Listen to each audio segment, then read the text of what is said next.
ये कहानी है पुणे की।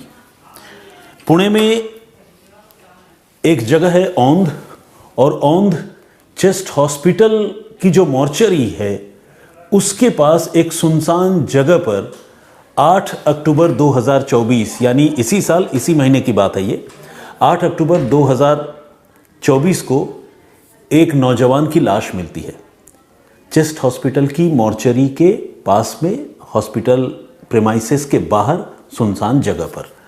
और ये जिस नौजवान की लाश है उस नौजवान की पहचान कर पाना बहुत मुश्किल होता है, क्योंकि लाश के चेहरे को बुरी तरह से कातिलों ने चट्टान, पत्थर या ऐसे ही किसी भारी चीज से कुचल दिया है। जब लोगों की नजर इस लाश पर पड़ती है तो लोग बेचैन हो जाते हैं, बहुत ही विभत्स दृश्य है। फिर उसके बाद लोग पुलिस को फोन करते हैं, तो जो पुणे पुलिस की टीम है लोकल पुलिस स्टेशन की, वो मौके पर पहुंचती है और लाश को बरामद करके पोस्टमार्टम के लिए भिजवाया जाता है। और इसी के साथ पुलिस इस मामले की छानबीन शुरू करती है। मगर दिक्कत यह है कि लाश का चेहरा तो पूरी तरह बिगड़ा हुआ है ही। उस लाश को जब अच्छी तरह से पुलिस देखती है, तलाशी लेती है, तो लाश के जो कपड़े हैं उसकी जेब से भी पुलिस को कोई कार्ड, कोई पुर्जा, कोई किसी का नंबर, कोई मोबाइल फ़ोन, कुछ भी नहीं मिलता। यानी मरने वाले शख्स की पहचान जो है वो पूरी तरह से कातिलों ने छिपाने की कोशिश की थी। न सिर्फ उसके शरीर में या उसके साथ मौजूद किसी भी चीज़ को कातिलों ने वहाँ से हटा दिया था, बल्कि चेहरे को भी ख़राब कर दिया था। लेकिन पुलिस ने नोटिस किया कि वहाँ कोई और चीज़ तो नहीं है, एक शराब की खाली बोतल ज़रूर पड़ी हुई है। अब पुलिस को लगा कि इस खाली बोतल के सहारे ही इस मामले को सुलझाने की कोशिश करनी होगी, क्योंकि और कोई क्लू तो उस आदमी को आइडेंटिफाई करने के लिए पुलिस के पास बचा नहीं था। ऐसे में पुलिस ने उस बोतल को अपने कब्जे में लिया, एक सुराग के तौर पर, सबूत के तौर पर, और पुलिस ने इस मामले की छानबीन शुरू की। बोतल में जो भी उसका ब्रांड था लिकर का, शराब का, वो तो खैर लिखा हुआ था, लेकिन उसके साथ ही एक बारकोड भी बना हुआ था। उस बारकोड के सहारे पुलिस ने यह तय किया कि वो ये पता लगाएगी कि आखिर ये शराब की बोतल किस दुकान से खरीदी गई। अब जाहिर है जहां हत्या हुई है, जहां लाश फेंकी गई है, शराब की बोतल भी कहीं आसपास से खरीदी गई होगी, इस बात की संभावना ज़्यादा है। हालांकि ऐसा नहीं है कि कहीं दूर दराज से कोई बोतल खरीद के नहीं ला सकता, लेकिन आमतौर पर होता यही है कि जब बोतल खरीदी जाती है तभी उसे कंज्यूम भी किया जाता है, अनलेस एंड अनटिल कोई ट्रैवल कर रहा हो या किसी को गिफ्ट दे रहा हो। तो खैर, पुलिस ने अब इस खाली शराब की बोतल और उस पर छपे हुए बारकोड के सहारे इस मामले को सुलझाने का फैसला किया। और पुलिस जो है, नवी सांगवी एरिया है, उस पूरे एरिया में जितने भी शराब की दुकानें हैं, तकरीबन 6-7, उन सारी शराब की दुकानों पर जाकर पुलिस ने यह पता करने की कोशिश शुरू कर दी कि आखिर ये शराब की बोतल किस दुकान से बेची गई थी। इस पुलिस की ये जो कोशिश है, ये कोशिश रंग लाई। और जैसा कि मैंने आपको बताया, तकरीबन 6-7 शराब की दुकानें थी, लेकिन उनमें से एक दुकान वाले ने उस बारकोड को देखा, उसे स्कैन किया और ये बता दिया कि ये बॉटल जो है, ये बोतल शराब की उसी के दुकान से बेची गई है। अब पुलिस को थोड़ा सा ये क्लियर हो चुका था कि शराब की बोतल जिस दुकान से बेची गई है, तो वहाँ से इस मामले की तफ्तीश को और आगे बढ़ाई जा सकती है। और पुलिस ने वो जो शराब की दुकान जहाँ से ये बोतल बेची गई थी, उसमें जो सीसीटीवी कैमरे लगे हुए थे, उन सीसीटीवी कैमरे को पुलिस ने बहुत गौर से देखना शुरू किया। बारकोड के सहारे पुलिस ये भी पता लगाने में कामयाब रही कि किस दिन या किस टाइम फ्रेम के आसपास जो है ये शराब की बोतल बेची गई होगी। जब लाश मिली थी, लाश की हालत देखकर भी पुलिस, पोस्टमार्टम करने वाले डॉक्टर ये बता देते हैं कि कत्ल की घटना कितनी पुरानी होगी, लाश कितनी पुरानी है। उस हिसाब से पुलिस ने अंदाज़ा लगाया और फिर पुलिस ने उस दुकान में जो सीसीटीवी कैमरे लगे हैं उसको बढ़िया से स्कैन किया। स्कैन करने पर पुलिस को 3 लोग नजर आए। तीनों हम उम्र थे, तीनों तकरीबन 30-35 साल के नौजवान थे। और ये 3 लोग शराब की बोतल उसी रोज़, एक रोज़ पहले बल्कि 7 अक्टूबर को ख़रीदने के लिए उस दुकान में पहुंचे थे, आए थे। और उन तीनों की तस्वीरें सीसीटीवी कैमरों में कैद हुई थी। लेकिन दुकानदार जो है इन तस्वीरों को देखकर अपने ग्राहकों को आइडेंटिफाई नहीं कर सकता था कि उसकी पहचान क्या है, नाम क्या है, कहाँ रहता है, ये नहीं जानता था। हाँ, दुकानदार ने ये ज़रूर बताया कि ये जो पर्टिकुलर बारकोड वाली बोतल है वो इन्हीं 3 लड़कों ने खरीदी थी।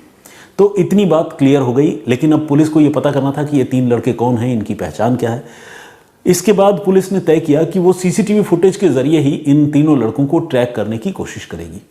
और पुलिस ने तकरीबन उस दुकान और उसके आसपास के पूरे विसिनिटी में, पूरे एरिया में पुलिस ने तकरीबन 500 अलग अलग सीसीटीवी कैमरों की फुटेज खंगाली और उन फुटेज का बहुत बारीकी से मुआयना किया। पुलिस बेसिकली एक के बाद एक सीसीटीवी कैमरों के सहारे इन तीनों लड़कों को ट्रैक करती हुई जा रही थी। एक तरह से देखा जाए तो जहां से ये लड़के आए थे उन जगहों पर पुलिस जाने की कोशिश कर रही थी। और इस कोशिश में पुलिस की टीम को एक और बड़ी कामयाबी मिली। पुलिस को नवी सांगवी इलाके में ही एक और लोकेलिटी है जिसका नाम है कृष्णा चौक। उस कृष्णा चौक में एक कुरियर सर्विस की दुकान कह लें या दफ्तर कह लें वो है, वहां पर पुलिस जाकर पहुंची। क्यों पहुंची? क्योंकि सीसीटीवी फुटेज को ट्रैक करते हुए पुलिस ने देखा कि उस कुरियर सर्विस वाले शॉप से या ऑफिस से एक लड़का निकलता है और वो लड़का फाइनली इन बाकी 2 लड़कों के साथ एक जगह इकट्ठा होता है और उसके बाद फिर वो शराब खरीदने जाते हैं। तो एक ठिकाना उन लोगों के ओरिजिन का, वहाँ तक पहुँचने का, वो पुलिस को पता चल जाता है और ये एक कुरियर शॉप है। पुलिस अब उस कुरियर शॉप में पहुँचती है और वहाँ जाकर जो है ये सीसीटीवी फुटेज की मदद से पुलिस उन लड़कों की पहचान पता करने की कोशिश करती है। और इस कोशिश में पुलिस को कामयाबी मिलती है और पुलिस को पता चलता है कि ये जो बंदा उस कुरियर सर्विस के दुकान से बाहर निकला है, कुरियर सर्विस वाले ऑफिस कह ले, दुकान कह ले, मैं बेसिकली थोड़ा कंफ्यूज हो रहा हूँ, उसको दुकान कहूँ या ऑफिस कहूँ, चले दुकान ही कहता हूँ। तो वो कुरियर सर्विस वाले दुकान से जो बाहर निकला है उस आदमी का नाम है शिवमंगल सिंह। शिवमंगल सिंह की उम्र तकरीबन 38 साल की है और पुलिस को यह भी पता चलता है कि वो मूल रूप से उत्तर प्रदेश के चित्रकूट का रहने वाला है। तो उसकी तो पहचान हो जाती है। अब उसकी पहचान हो जाने के बाद पुलिस उसे जानने वाले बाकी लोगों से भी पूछताछ करती है और उसके साथ जो बाकी के 2 लोग मौजूद हैं उनके बारे में भी पुलिस जानकारी जुटाने की कोशिश शुरू करती है। और इस कोशिश में पुलिस को बाकी 2 लोगों की पहचान भी पता चलती है। इनमें एक है सोमदत्त दुबे, जिसकी उम्र है तकरीबन 22 साल, यानी उम्र में ये छोटा है उससे काफ़ी। और उनके साथ एक और आदमी जिसका नाम है पप्पू उर्फ जितेंद्र त्रिपाठी, उसकी उम्र है 30 साल। तो इसकी भी पहचान हो जाती है। इसी के साथ ये बात भी क्लियर हो जाती है छानबीन करते करते कि शिवमंगल सिंह और सोमदत्त दुबे और पप्पू उर्फ जितेंद्र त्रिपाठी ये तीनों चित्रकूट के ही रहने वाले हैं, अलग अलग पेशे से जुड़े हुए हैं और तीनों में बहुत गहरी दोस्ती है। लेकिन ये जो लाश मिली है वो लाश किसी और की नहीं बल्कि पप्पू उर्फ जितेंद्र त्रिपाठी की है। अब मरने वाले शख्स की भी पहचान पुलिस इसी सीसीटीवी फुटेज के सहारे पता करने में कामयाब हो जाती है, क्योंकि बाकी के जो 2 लोग हैं उनके बारे में पुलिस को जानकारी मिल चुकी होती है और उनके जीवित होने और पुणे शहर में होने के बारे में पुलिस इंफॉर्मेशन जुटा लेती है। लेकिन अब पुलिस के सामने चुनौती है कि वो शिवमंगल सिंह और सोमदत्त दुबे को कैसे ट्रेस करे, कैसे उन्हें पकड़े और उन्हें कानून के शिकंजे तक लेकर आए, क्योंकि उनकी लोकेशन जो है अब पता करना पुलिस के लिए चुनौती है। पुलिस अब उनके मोबाइल फ़ोन नंबर अरेंज करती है और उन मोबाइल फ़ोन नंबरों को पुलिस सर्विलांस पर लगा देती है ताकि ये पता चले कि ये दोनों लोग इस वक्त कहाँ पर हैं, यानी शिवमंगल सिंह और सोमदत्त दुबे, जिन पर इस मामले में कत्ल का शक है। तो पुलिस को इसमें भी कामयाबी मिलती है। पुलिस देखती है कि ये दोनों लोग पुणे से बाहर अहमदनगर ज़िले में एक जगह है पारनेर, उस जगह पर इनकी लोकेशन पुलिस को नज़र आती है। बेसिकली ये जो पारनेर है ये पुणे से नागपुर के रास्ते में पड़ने वाली एक जगह है और अहमदनगर ज़िले में पड़ती है। और पुलिस को जब इनकी लोकेशन यहाँ पता चलती है तो पुलिस ये भी देखती है ध्यान से कि इनकी लोकेशन एक हाईवे पर है। हाईवे पर होना इस बात की तरफ इंडिकेट करता है, इशारा करता है कि ये दोनों लोग शायद पुणे शहर छोड़कर कहीं जा रहे हैं या भाग रहे हैं। पुलिस पता लगाती है कि ये लोकेशन कौन सी है, जगह कौन सी है। तो पुलिस को पता चलता है कि वो उस रूट का एक प्रोमिनेंट हाईवे ढाबा है जहाँ पर अक्सर गाड़ियाँ जो है वो रुका करती हैं। रात का वक्त है जब ये लोकेशन ट्रेस होता है और पुलिस को ये बात समझ में आ जाती है कि ये दोनों लोग ज़रूर किसी गाड़ी से ट्रैवल कर रहे हैं और रात के वक्त डिनर के लिए उस पर्टिकुलर ढाबे पर रुके हैं जहां का ये लोकेशन शो हो रहा है। पुणे की एक पुलिस टीम फौरन इन दोनों का पीछा करती हुई उसी डायरेक्शन में रवाना हो जाती है और पुलिस की टीम जो है उस ढाबे तक पहुंचती भी है अहमदनगर ज़िले में। लेकिन यहाँ पर पुलिस को निराशा हाथ लगती है। निराशा इसलिए हाथ लगती है कि जब तक पुलिस की टीम वहाँ पहुँचती है तब तक ये दो लोग वहाँ से भाग चुके होते हैं, फरार हो चुके होते हैं। अब पुलिस की टीम इन लोगों के बारे में जाकर वहाँ पूछताछ करती है और पुलिस पूछती है कि एग्जैक्टली इस टाइम पर कौन कौन सी गाड़ियाँ या बसें यहाँ पर रुकी थी जो डिनर के लिए जिसके मुसाफिर आपके यहाँ आए थे। तो पुलिस को कुछ बस के नंबरों का पता चलता है और पुलिस फिल्टर करके उस पर्टिकुलर बस नंबर का भी पता लगाने में कामयाब हो जाती है जिस बस में ये दो लोग सोमदत्त दुबे और शिवमंगल सिंह सवार होकर जा रहे थे, सफ़र कर रहे थे। पुलिस को उसके नंबर का पता चल जाता है ढाबे से ही। तो जब उसका रजिस्ट्रेशन नंबर पुलिस को मिल जाता है तो फिर पुलिस उस रजिस्ट्रेशन नंबर के सहारे उस बस के मालिक को ट्रेस करती है और उसे फ़ोन करती है बस के मालिक को। बस का मालिक बोलता है कि हाँ साहब, वो बस तो मेरी ही है और वो उसी रूट पर चलती है, पुणे नागपुर रूट पर, तो आप बताएं। तो पुलिस ये बताती है कि हमें ये शक है कि आपकी बस में दो कातिल ट्रैवल कर रहे हैं, जा रहे हैं और हमें उन्हें पकड़ना है।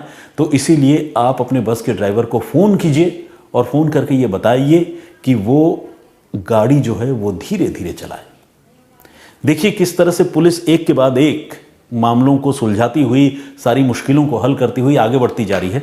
और ये पूरी कहानी मेरे हिसाब से एक ऐसे चेज़ की कहानी है जैसी कहानियाँ आमतौर पर फिल्मों में देखने सुनने को मिलती है। तो खैर, अब बस चल रही है हाईवे पे आधी रात को, तब तक ड्राइवर के मोबाइल फ़ोन की घंटी बजती है। ड्राइवर देखता है कि फ़ोन पर मालिक हैं बस के, वो बात करता है। बात करते ही मालिक दूसरी तरफ से उसे समझाता है कि तुम्हें ज़्यादा बोलने रिएक्ट करने की ज़रूरत नहीं है, चुपचाप बस चलाते रहो और जो कुछ मैं बता रहा हूँ तुम सिर्फ उतना करो। ड्राइवर ने कहा कि हाँ हुजूर बताइए, मालिक बोलिए क्या करना है। तो बस का मालिक ये बताता है कि तुम गाड़ी जो है वो स्लो चलाओ, धीमे चलाओ और जब भी कोई पुलिस की जीप या पुलिस की गाड़ी तुम्हें ओवरटेक करके रोके, इशारा करे, तुम गाड़ी रोक देना, क्योंकि पुलिस को कुछ ऐसे लोगों की तलाश है जो इस वक्त तुम्हारे बस में ट्रैवल कर रहे हैं। मालिक ये बात साफ साफ उस ड्राइवर को बता देता है और जब ड्राइवर को ये बात पता चलती है तो वो बस की स्पीड धीमी कर देता है। आधी रात को ट्रैवल कर रहे तमाम लोगों को इतना अंदाज़ा नहीं होता, क्योंकि धीमी मतलब जाहिर है ऐसा तो नहीं कि 40-50 किलोमीटर से 10 किलोमीटर पे आ जाए, लेकिन मान लीजिए अगर 40 किलोमीटर पर आवर की स्पीड से बस चल रही थी तो उसको 30 या 25 ड्राइवर ने कर दिया होगा। तो इस तरह से पुलिस की जो टीम पीछा कर रही थी, जो पार्नेर में उस ढाबे तक पहुंच गई थी, उस टीम को मौका मिल गया उस बस तक पहुंचने का और उसे पकड़ने का। तो पुलिस की टीम पीछा करती हुई आगे बढ़ी और फाइनली उसी रूट पर एक और जगह है जिसे सेलू अंबू टोल प्लाजा कहते हैं, वहाँ पर पुलिस की टीम जो पुणे से चली थी वो इस बस को रोकने में कामयाब हो जाती है। बस का ड्राइवर चूंकि भरोसे में था, वो गाड़ी धीमे चला रहा था और पुलिस की टीम ने जैसे ही बस रुकवाई तो ड्राइवर ने बस रोक दी। इसके बाद पुलिस वाले, पुणे की जो टीम पहुंची थी, वो उस बस में सवार हुए और सोमदत्त दुबे और शिवमंगल सिंह जो दोनों उस बस में सवार थे, उन दोनों को पुलिस ने बीच रास्ते में ही पकड़ लिया, उतार लिया। इस तरह से सेलू अंबू टोल प्लाजा पर पुलिस ने दोनों सस्पेक्टेड किलर्स को पकड़ लिया और उन्हें अपने साथ पुणे वापस लेकर आ गई। बस आगे चली गई बाकी मुसाफिरों को लेकर। अब पता ये चला कि ये दोनों लोग और जिस आदमी की मौत हुई, जिसकी हत्या हुई, वो तीनों चित्रकूट के रहने वाले थे और इस घटना को अंजाम देने के बाद बाकी ये दोनों लोग पुलिस से बचने के लिए चित्रकूट अपने होम टाउन चले जा रहे थे, फरार हो रहे थे। आगे उनको कोई ट्रेन पकड़नी थी जिसके बाद वो चित्रकूट चले जाते, लेकिन इससे पहले कि वो महाराष्ट्र से बाहर निकल पाते, बीच रास्ते में ही महाराष्ट्र पुलिस ने, पुणे पुलिस ने उनको पकड़ लिया, उन्हें गिरफ्तार कर लिया। और एक तरह से देखा जाए तो बहुत फुर्ती से पुलिस ने इस मामले में काम की और उनको गिरफ्तार करने में पुलिस कामयाब हुई। अब सवाल यह है कि तीन अच्छे दोस्त, तीन में से दो दोस्तों ने मिलकर तीसरे का कत्ल क्यों कर दिया? तो वजह यह है कि जिस शख्स की हत्या हुई, पप्पू उर्फ जितेंद्र त्रिपाठी, ये थोड़ा डोमिनेटिंग नेचर का आदमी था, यानी थोड़ा सा ऊंची आवाज़ में बोलना, डांटना डपटना, ज़रूरत पड़ने पर थप्पड़ लगा देना, तो इस तरह का कुछ उसका रवैया था। और वो अक्सर ये जो बाकी के दो लोग हैं, सोमदत्त और जो दूसरे आरोपी का मैंने नाम लिया, इन दोनों लोगों को वो अक्सर डराया धमकाया करता था। साथ में रहते ज़रूर थे लेकिन उनको थोड़ा एक्सप्लॉइट भी करता था, कभी मारपीट भी कर देता था। तो इस चीज़ से ये दोनों लड़के काफ़ी परेशान थे, विचलित थे, और इन्होंने ये तय कर लिया था कि वो किसी भी कीमत पर बदला लेंगे। और उसी प्लानिंग के तहत उन्होंने 7 तारीख, जो कि इस वारदात की तारीख है, उस तारीख को इन्होंने एक लिकर पार्टी ऑर्गेनाइज़ की और उसमें जिसकी हत्या हुई, पप्पू उर्फ त्रिपाठी, उसको इन्होंने बुलाया और शराब पार्टी के बहाने जो है सुनसान जगह पर ले जाकर उसकी हत्या कर दी और फिर पत्थरों से उसका सिर कुचल दिया बुरी तरह से, जिससे उसकी पहचान न हो पाए। लेकिन इतनी कोशिश करने के बावजूद आखिरकार पुलिस उसे गिरफ्तार करने में कामयाब हो गई। जो आरोपी थे वो पकड़े गए। आपसे गुजारिश है कि आज जो स्टोरी आपने सुनी उस पर आपकी राय क्या है, प्लीज़ कमेंट करके ज़रूर बताइएगा। फिलहाल मुझे इजाज़त दीजिए, अपना बहुत ख्याल रखिए, सुरक्षित रहिए। जय हिंद, जय भारत।